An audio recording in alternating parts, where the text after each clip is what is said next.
大家好，欢迎来到我的频道，我是 PJ。你有没有想过，一个人的存在可以慢慢的消失在家人的眼中？然而，故事的女主角没有失踪，也没有离开家里，她只是渐渐的融进去了沙发里面。父母在家里走来走去，却可以若无其事的无视自己的女儿正在跟沙发合体。故事开始之前，我想跟大家说一下，由于黄标的关系，我可能会在里面消音。我相信聪明伶俐的各位是猜得到我在讲什么的。死者莱西是一位36岁的女生，她的身体几乎已经与沙发融合在一起，皮肤和沙发表皮的界限越来越模糊。她的体重只剩下44公斤，也因为在沙发上待了12年的关系，她全身遍布压疮。她被发现的时候，坐在自己累积多年的排泄物之中，里面还有虫子跟蛆的存在。调查人员在这起命案以后，因为案件本身的残酷，还有非常冲击的命案现场，导致他们无法好好的入睡还有进食。而在同一个房间的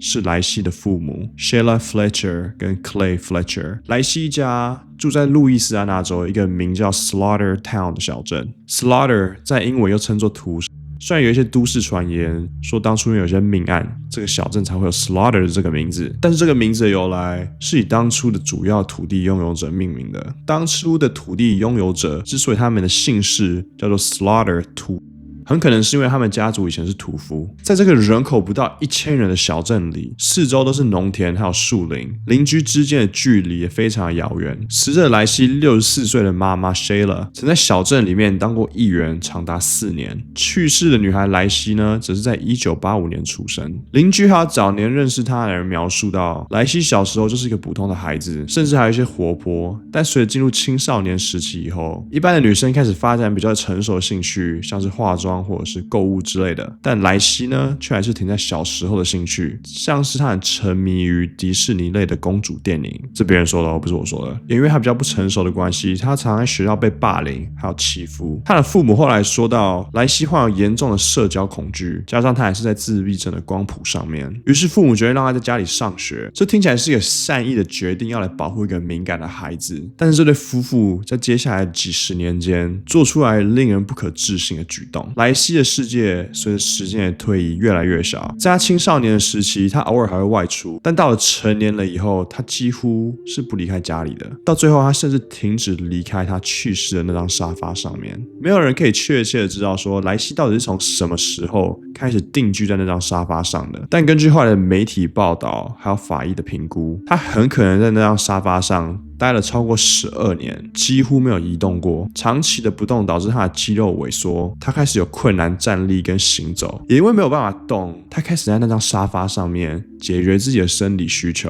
你想象得到的排泄物累积、伤口感染，还有皮肤在长期的压迫下开始溃烂。压疮是一种皮肤长期受压而产生的伤口，在轻微的情况下，它只是表面的皮肤磨损；在严重的状况下，它甚至会深达骨骼，形成非常难痊愈的空洞。压疮会在阻断皮肤血液流动中产生。当这些死亡的细胞开始逐渐分解的时候，就会形成压力性的溃伤。如果是坐着，每15分钟就要换一次姿势；如果是在床上，每1-2个小时也要变换一次姿势。注意哦，这边指的是如果你一动也不动。大部分人坐着或者是躺着的时候，都会下意识的不断的动来动去，所以就算你在床上滑2个小时的手机，你也不会有这个问题。2022年1月22号，莱西的父母刚从周末短途旅行中回来，他们发现女儿莱西没有意识了，于是他们赶紧打911急救电话。在电话的一头，你可以听到莱西的父母在为莱西做 CPR 的声音。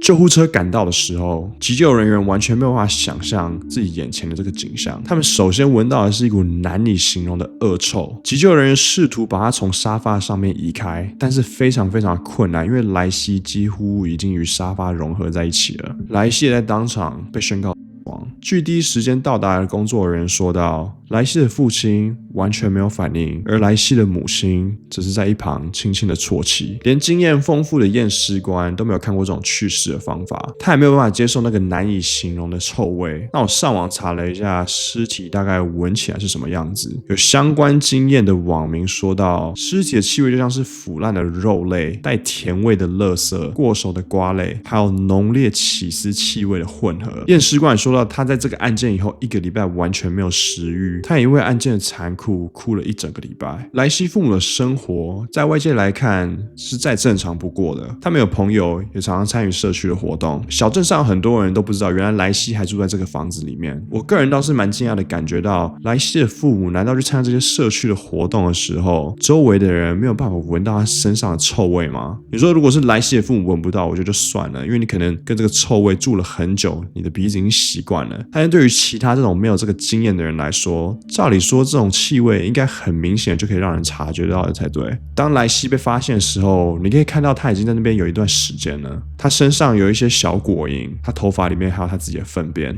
耳朵上又有开放性的溃伤。所以莱西的父母怎么可能在打911的时候有这个能力去做 CPR 呢？莱西的身体已经扭曲在沙发上，皮肤也跟沙发粘在一起，他们根本不可能把莱西平躺在那边做 CPR， 所以又有人质疑说他们做 CPR 是在造假。莱西消瘦的身体死亡时只有44公斤，他长期没有被好好照顾，整个身体已经沉没在沙发里面，沙发的那个凹洞也充满了他的粪便还有尿液。莱西身上有多处的溃伤，还有一些蛆虫在吃他的身体。他检测结果还呈现 COVID-19 是阳性，最终死亡原因被列为败血症还有营养不良。这些伤害的形成是需要多年的时间的，它是在一个缓慢的过程中慢慢的走向死亡。你能想象这过程中的折磨吗？你能想象身为父母每天在家里走来走去，经过这个沙发，看到自己的女儿慢慢的备受折磨，慢慢的走向死亡，却还是可以对自己的女儿置之不理吗？我觉得父母可能是麻木了，或者是他们真的很冷血。在莱西的案件被广泛报道以后，也有人说他可能有闭锁症候群。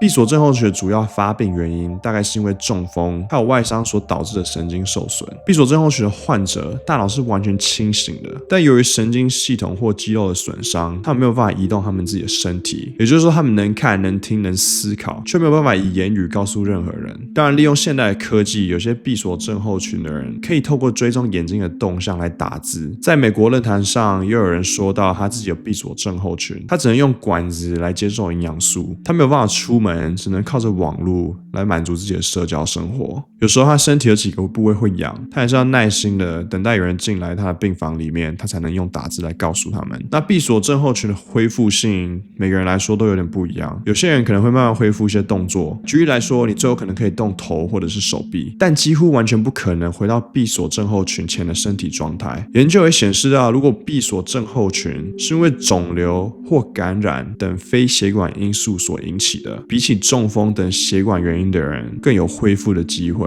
那及早发现还有积极的治疗当然也是非常重要。那至于莱西到底有没有闭锁症候群呢？答案是极为的不可能，因为在解剖报告里，他除了身上的溃伤还有蛆虫的滋生以外，他们也在莱西的胃里发现了一些沙发的黄色泡棉还有粪便。如果莱西真的有闭锁症候群，他是不可能咀嚼这些泡棉还有粪便，更不用说把它们吞进去自己的胃里。2022年5月初，莱西的父母正式被提出2级谋指控，这也引起人们开始重新审视莱西父母的行为，究竟他们是蓄意谋杀，还是他们已经竭尽所能的要帮助自己的女儿，但是因为女儿的心理状态，最后才导致父母崩溃，放弃照顾。所以这里的关键是，父母真的竭尽他们所有的力量来帮助莱西了吗？莱西的健康恶化并不是一夕之间所造成的。记录显示，他在2002年的时候最后一次带去看了医生。莱西是在2002年去世的，据报道他在沙发上待了12年，但是他在上一次看医生的时候竟然是20年前。59岁的邻居罗伯特也出来说道，他最后一次看到莱西是大概在15年前，当时莱西只有21岁，他当时正在路上用哑铃来做运动，两人没有交谈。